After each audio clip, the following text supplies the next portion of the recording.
नहीं की। और इन लोगों ने मजाक बना दिया है कानून व्यवस्था का। अब अनंत सिंह जाता है सीएम हाउस जाता है, मुख्यमंत्री आवास जाता है, सिगरेट सुलगाता है, पलटू राम के चेहरे पर धुआं छोड़ता है, और पलटू राम की औकात नहीं है अनंत सिंह को रोकने की। तो ये बिहार के हालात अभी भी देखिए, अनंत सिंह बेऊर जेल पहुंच गया, लेकिन जेल में उसको पलटू राम के इशारे पर सारी सुविधाएं दी जा रही है।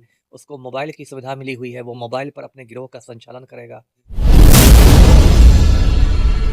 क्या है, ये तो बहुत बड़ा कांड है, और पूरे देश में इसकी चर्चा हो रही है, क्योंकि पूरे हिंदुस्तान की नज़र बिहार पर है चुनावों को लेकर। तो ये बहुत बड़ा कांड हुआ है। 30 अक्टूबर को हुआ दोपहर में। इसमें दुलार चंद यादव जन स्वराज पार्टी उम्मीदवार का प्रचार कर रहा था, और उसको अनंत सिंह और उसके गुर्गों ने मिलकर मार डाला। अब दुलार चंद यादव खुद जन स्वराज पार्टी में नहीं था, लेकिन जो जन स्वराज पार्टी का वहाँ उम्मीदवार है पीयूष प्रियदर्शी, उनके लिए प्रचार कर रहा था। दुलार चंद यादव की अपनी भी छवि बाहुबली की छवि रही है, अपना भी इसका आपराधिक इतिहास था, दबंग आदमी था। और उसको अनंत सिंह और उसके गुर्गों ने मिलकर मार डाला। उसको लेके घोसवड़ी थाना में एफआईआर हुआ है। 5 लोग उसमें नामजद किए गए हैं। अनंत सिंह है, राजवीर सिंह है, कर्णवीर सिंह है, भूषण सिंह है, छोटन सिंह है, 5 लोग नामजद हैं। उसके बाद 2 थानेदारों को बलि का बकरा बनाया गया। भदौर के थाना प्रभारी को निलंबित कर दिया गया, सस्पेंड कर दिया गया। घोसवड़ी के थाना प्रभारी को सस्पेंड कर दिया गया।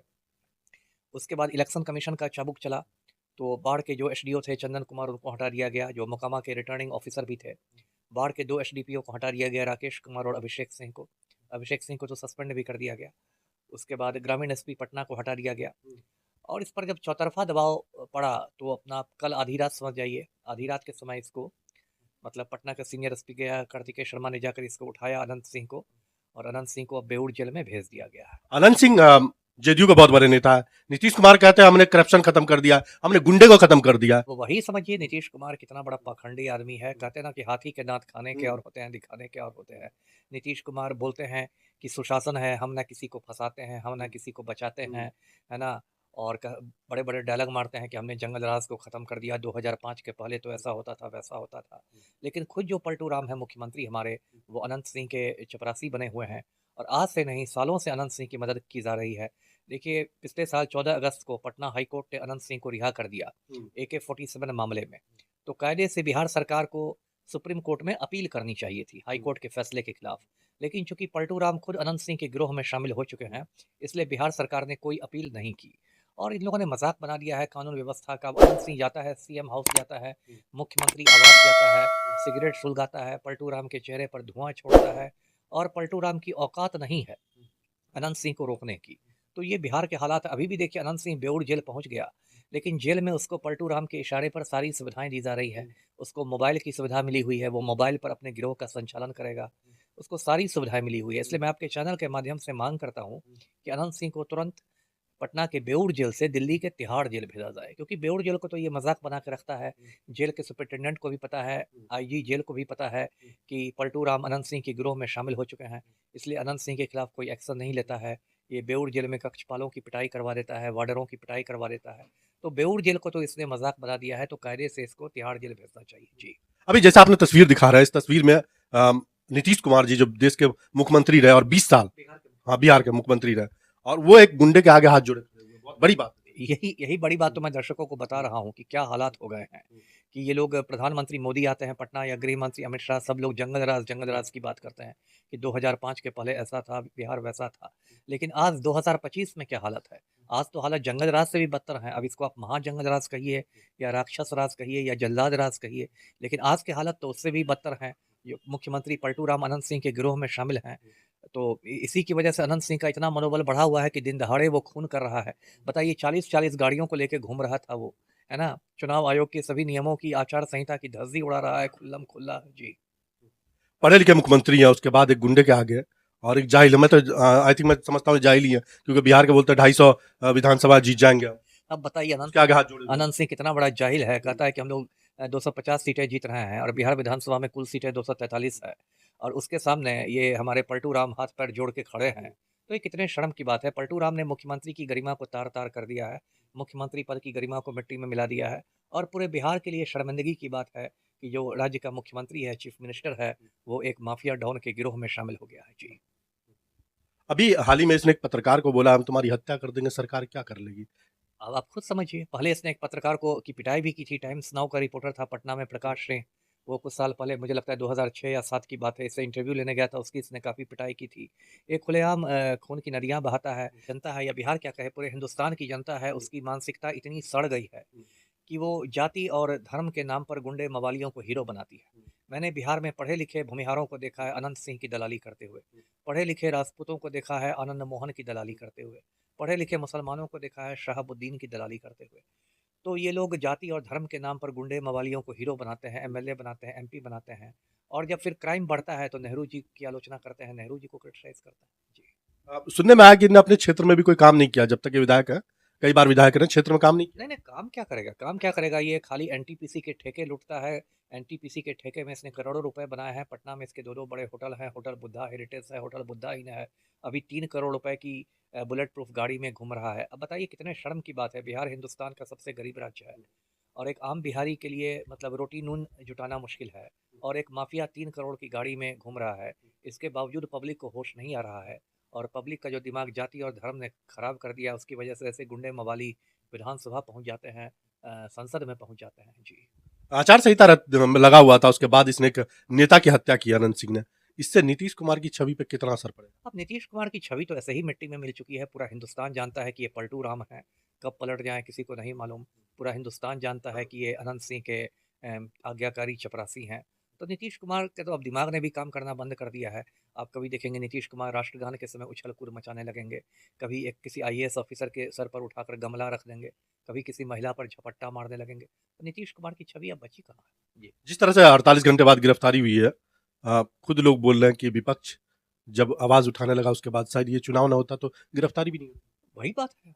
बिल्कुल सही कहा आपने। यदि मतलब अभी इतना चौतरफा दबाव नहीं बनता तो गिरफ्तारी भी नहीं होती, है ना? फिर वो सीएम हाउस में जाके सिगरेट पीता रहता और पलटू सिगरेट जलाते रहता। तो ये बात तो सही है, वो तो चौतरफा दबाव पड़ा, इलेक्शन कमीशन का दबाव पड़ा, विपक्षी पार्टियों का दबाव पड़ा, मीडिया का दबाव पड़ा, दुलार चंद की फैमिली का दबाव पड़ा। देखिए सरकार जो होती है लात का भूत होती है। सरकार बात से नहीं मानती है।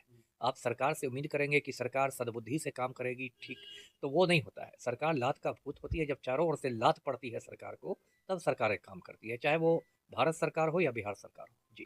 नीतीश कुमार जी का 20 साल में कोई करप्शन में नाम नहीं रहा, लेकिन अब गुंडागर्दी में नाम जुड़ गया, गुंडों को सपोर्ट। नहीं, नहीं, नाम तो करप्शन में भी रहा। अब भले उसकी लिपापोती हो जाए वो अलग बात है। जो बिहार के इतिहास का सबसे बड़ा घोटाला हुआ सृजन घोटाला, वो तो पलटू राम के ही समय में हुआ और सीबीआई उसकी जांच कर रही है। और कायदे से भी नीतीश कुमार को सृजन घोटाला में बेऊर जेल के अंदर रहना चाहिए, लेकिन सीबीआई चूंकि पिंजड़े का तोता है, सुप्रीम कोर्ट ने ही कहा है, राजनीतिक दबाव में काम करने वाली एजेंसी है, और चूंकि पलटू राम अभी बीजेपी की गोद में बैठे हुए हैं, इसलिए सीबीआई ना पलटू राम से पूछताछ कर रही है, ना पलटू राम को गिरफ्तार कर रही है। जबकि यदि चारा घोटाला में लालू यादव जेल जा सकते हैं, तो सृजन घोटाला में पलटू राम क्यों नहीं। जी। अभी मोकामा की जनता क्या जिस तरह से कांड हुआ मोकामा में, फिर वापस अनंत सिंह को जिताएगी या फिर किसी और? अब ये तो आपको 14 नवंबर को पता चलेगा, है ना? मेरा तो मन कर रहा है कि अभी भी वीणा देवी का पलड़ा भारी है, लेकिन देखिए 14 नवंबर को कोई चौंकाने वाला नतीजा आ सकता है। जी। तो ये हत्या का मेन कारण क्या हो सकता है जबकि इलेक्शन का टाइम है? अब वजह तो बहुत हो सकती है। एक तो देखिए सीधे वर्चस्व की लड़ाई हो सकती है। अनंत सिंह खुद मतलब क्रिमिनल है, दुलार चंद यादव भी कोई दूध का धुला नहीं था, वो भी क्रिमिनल है। तो एक तो सीधे वर्चस्व की लड़ाई। फिर हाल में दुलार चंद यादव ने कुछ इंटरव्यू में अनंत सिंह की बीवी पर भी कुछ निजी टिप्पणी की थी, जो उसको नहीं करनी चाहिए थी। तो हो सकता है उसकी भी खुन्नस हो अनंत सिंह को। तो बहुत सारी चीज़ें हैं मिली-जुली, कई। ये कारण तो नहीं है कि अनंत सिंह को डर लग रहा था कि हम हार रहे हैं इस बार? हो सकता है वो भी वजह हो। देखिए बौखलाहट तो अनंत सिंह में है ही ना, क्योंकि देखिए अनंत सिंह का पहले ऐसा एक भौकाल था कि लोग कहते थे कि मोकामा में उसकी मर्जी के बिना एक पत्ता नहीं खड़कता है। लेकिन इस साल आपने 22 जनवरी की घटना देखी, किस तरह अनंत सिंह सोनू मोनू को डराने के लिए गया उसके गाँव नौरंगा जलालपुर, जो कि पचमहला थाना में है, और सोनू मोनू ने गोलीबारी करके अनंत सिंह को खदेड़ दिया। उसके बाद अनंत सिंह के खिलाफ एक महागठबंधन बन गया, जिसमें 6 लोग थे। उसमें एक विवेका पहलवान की तो मौत हो गई, लेकिन 5 लोग अभी भी बचे हुए हैं। सोनू सिंह, मोनू सिंह, अशोक महतो, सूरज भान और मुकामा वाला ललन सिंह। तो अनंत सिंह की तो घेराबंदी हो ही रही थी, और कहीं ना कहीं बौखलाहट भी थी हारने की, क्योंकि जो मुकामा टाल है उसमें जो अत्यंत पिछड़ी और पिछड़ी जाति के मतदाता हैं, वो परंपरागत रूप से अनंत सिंह को वोट देते आए हैं। लेकिन इस बार वहाँ से पीयूष प्रियदर्शी खड़े हो गए हैं, जो धानुक जाति से आते हैं, और दुलार चंद यादव पीयूष प्रियदर्शी का प्रचार कर रहा था। तो अनंत सिंह को इस बात का टेंशन हो गया था कि जो पिछड़ी और अति पिछड़ी जाति के वोटर्स हैं वो उसके हाथ से फिसल रहे हैं। तो हो सकता है ये भी बौखलाहट भी एक वजह हो कि उसने दुलार चंद यादव का खून कर दिया। जी। अभी अनंत सिंह जिस जो केस लगा इन पे, कितना दिन अंदर रह सकते हैं? अब वो तो देखिए केस की धाराएं तो है। देखिए भारतीय न्याय संहिता जो बीएनएस है उसकी धारा 103 लगी है। जो मतलब हत्या से संबंधित है, और दूसरी धारा 61 है, 61 है, जो धारा आपराधिक षड्यंत्र की धारा है, क्रिमिनल कॉन्स्पिरेसी की साजिश की धारा है। तो 103 धारा जो है, तो पहले 302 हुआ करती थी, वही अब 103 हो गई है। तो धारा तो ये बहुत गंभीर है। तो निचली अदालत से तो बेल मिलने की संभावना नहीं के बराबर है। बेल मिलेगा भी तो हाई कोर्ट से, लेकिन कुछ महीने का चक्कर तो हो ही गया, कुछ महीने तक तो जेल में रहेगा ही हमसे। अभी जो आपने देखा हाल ही में, पहले भी आपने देखा सिस्टम में रहे, लालू के टाइम में ज्यादा बड़ी गुंडागर्दी होती थी कि अब हो रही है ज्यादा? देखिए, मैं लालू राबड़ी के समय भी कई जिलों का एसपी रहा, उसमें भी हालात कोई बहुत अच्छे नहीं थे, उसमें भी सिवान में शहाबुद्दीन का नंगा नाच होता था। लेकिन आज जो है वो हालात बदतर हो गए हैं। यदि लालू के समय में जंगल राज था, तो पलटू राम के समय में महा जंगल राज था। आज हालात पहले से भी बदतर हो गए हैं जी। जो मोकामा में कांड हुआ है, हत्या कांड हुआ है, इससे चुनाव पर एनडीए पे कोई असर पड़ेगा? एनडीए को मैं नुकसान होता देख रहा हूँ, है ना? क्योंकि मोकामा के बाद जो एक हो गया है, बिहार में जातीय ध्रुवीकरण की स्थिति बन रही है, कास्ट पोलराइजेशन की स्थिति बन रही है, अगड़ों और पिछड़ों का एक मामला हो गया है, क्योंकि एक भूमिहार के हाथों एक यादव का खून हो गया है। तो देखिए, यदि आप संख्या बल के हिसाब से देखें तो भूमिहार मुश्किल से 3.5% है बिहार में, जबकि जबकि पिछड़ी और अति पिछड़ी जाति की तो बहुत ज़्यादा संख्या है प्रतिशत के हिसाब से। अकेला यादव ही मुझे लगता है कि 14% है बिहार में, अति पिछड़ी जातियाँ 36% है, तो 50% तो यही लोग हो जाते हैं मिलके। तो यदि पूरे बिहार में पिछड़ी जातियों और अति पिछड़ी जातियों ने आक्रामक वोटिंग कर दी एनडीए के खिलाफ, है ना, दुलार चंद यादव की हत्या के रिएक्शन में, तब तो मुझे लगता है एनडीए को बहुत सीटों का नुकसान उठाना पड़ेगा।